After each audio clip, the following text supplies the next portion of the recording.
The 6 fastest virtual racers from around Europe are moments away from doing battle on Silverstone's Grand Prix circuit.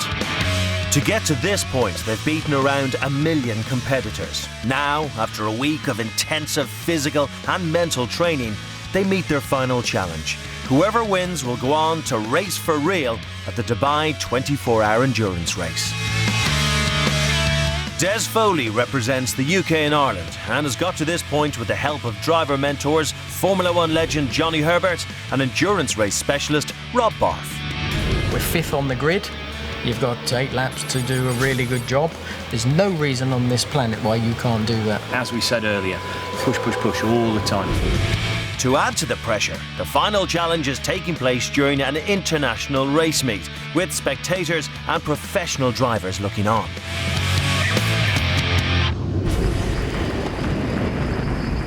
So Rob, you got a load of novices, you put them on a GP circuit and it's very, very wet out there. Yeah, really, really wet and challenging. The World Series cars are picking up a lot of water. You can see there's a bit of a drying line appearing in places. As the guys are braking into Luffield here, they're going to have to be really careful that they don't lock the back wheels as they come down the gears, or else we're going to see some action into here, that's for sure. Look at that spray though, Rob. Oh my goodness.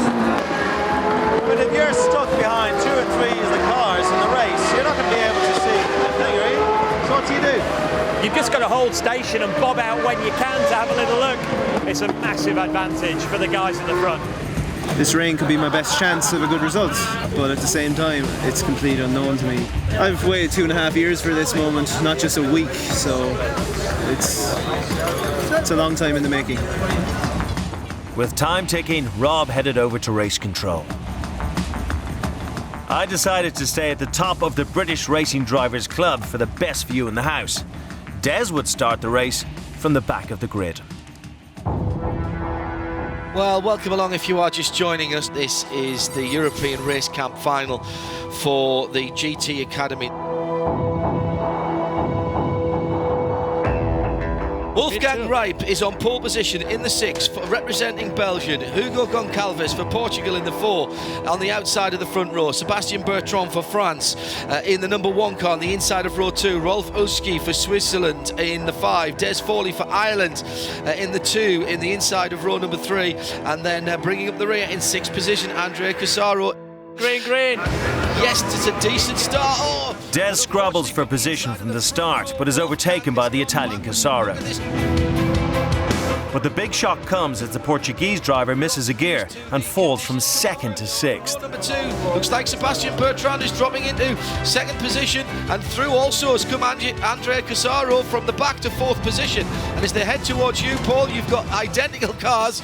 The chap who was right at the back is now making up ground. He's going for 2nd. Casaro is going for 2nd on Uski. It's the 7 and the 5 side by side as they go onto the Wellington Straight. The boys are in the track, they are racing, and whoever wins is going to Dubai. So much at stake. It's fantastic. Just dragging it back off what will be very, very slippery curbs. With Des struggling in 5th, the Italian driver is now challenging for the lead after coming all the way from the back. Ooh, running out of the track. All the way off the circuit to the number 7 of Andrea Casaro, but he's managed to keep the power on and he's challenging for the lead. Side by side. 4 wheels off. Is that Casaro? Yep.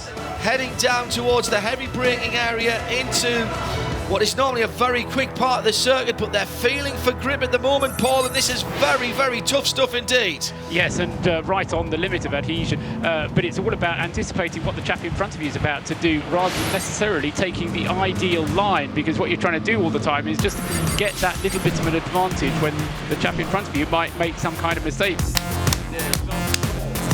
Everybody had a big slide at Stone. There's a challenge for 2nd place, and there's a little bit of contact there. On the curve. And it looks like Uski's going to have to go the long way around. He's managed to hold on to it. He was on driver's right, got on the curb, had to roll off the brakes there, and I think he did a pretty good job of keeping the 5 car pointing in the right direction. Having another look at it here on the replay, it was a bold move down the outside by the Swiss banker. Yes, so number 5 losing out, Uski losing a position there to the Frenchman, number 1, Sébastien Bertrand, and a battle going on for the last 2 positions as well between 2 and 4, Des Foley and Gonçalves. Oh, yes. Wolf is pulling away. Now I have to say that Danny Clos and me were mentoring the Portuguese guy, Hugo Gonçalves. He was starting in second. He had a really bad start and now he's last. Des holds off the Portuguese driver and makes a challenge for fourth. He forces the French competitor into making a mistake. That's going to cost him time. Oh, he's got a tank slapper on. Somehow manages with very fast hands to pull the number 1 car back into a straight line. But now he is under pressure from Des Foley, the Irishman, coming from a long way back down the inside, but can't get it done into the club chicane. Despite a brave attempt, Des stays in 5th. But the race is starting to heat up behind the Belgian leader, Wolfgang Riep. Still the battle for 3rd that's keeping our attention at the moment, with the Frenchman Sébastien Bertrand going up the inside here. Now can he get late on the brakes? It's slippery on the inside. That's a super manoeuvre. Isn't it great to see them driving so aggressively after a week?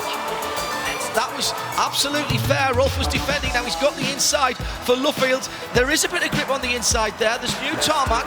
Can Rolf hold on to it side by side? Nice. That's great stuff. That's very respectful driving. I like to call that giving somebody racing room, Lucas. And that's great racing, great driving by both guys. I can't believe this is their first race. How they managing the overtaking, the braking. Come on, Des. It's really, really impressive what they're doing, Jan? Yeah, I'm very pleased. I'm especially pleased with Andreas starting last, now he's second, and he's really holding his own, really. He's catching Wolfgang ever so slightly, and he's keeping a bit of a gap to number 5 behind him, Rolf. You got to remember, when you're playing this at home on your sofa, it doesn't hurt when you crash. So it takes a lot of guts to do what they're doing. And it is still the man who was on pole, Wolfgang Riep, the student from Belgium, who is holding his own at the moment in 2nd place from the back of the grid. This has been a good drive for Andrea Casaro. And then all of the action for 3rd position, Switzerland versus France. Well, versus everybody really, because they're pretty much all together there. Into the final lap, and in front of Des, there's an epic battle for 3rd place. Wolfgang from Belgium has been in the lead since the race start, but he has to hold on, as it's now or never for the 5 cars behind him. Starting it now. Yeah. At the moment, the big battle, as Andrea Casaro has just eased out, maybe a car and a half from 3rd and 4th position, is still Swiss versus French in 3rd and 4th position.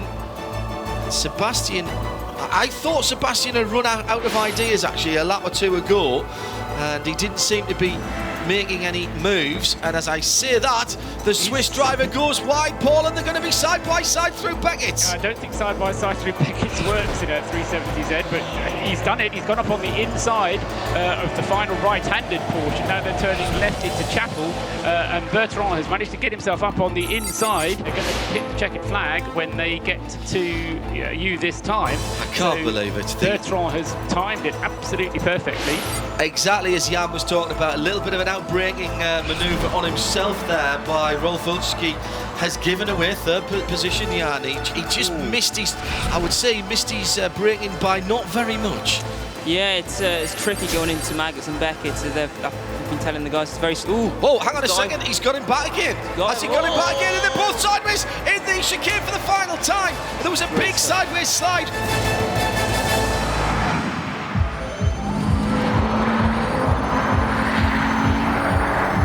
Come on, Wolfie! The winner has gone through. The 2nd place guy has gone through. I can't tell them apart if they go across the line. As the gamers crossed the line, it was too close to tell them apart. So it's up to Bob Neville, the man who will be their team boss in Dubai, to reveal the winner. This year's winner of the 2012 GT Academy is Wolf Riep.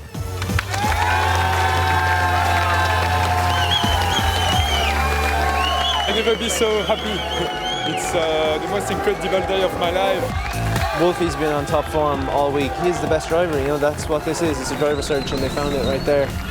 I know I gave it my all. This week has been surreal. I mean, I'm looking forward to getting a bit of sleep and reflecting and taking it all in. But just, yeah, what a story. It's been amazing. He did a good job.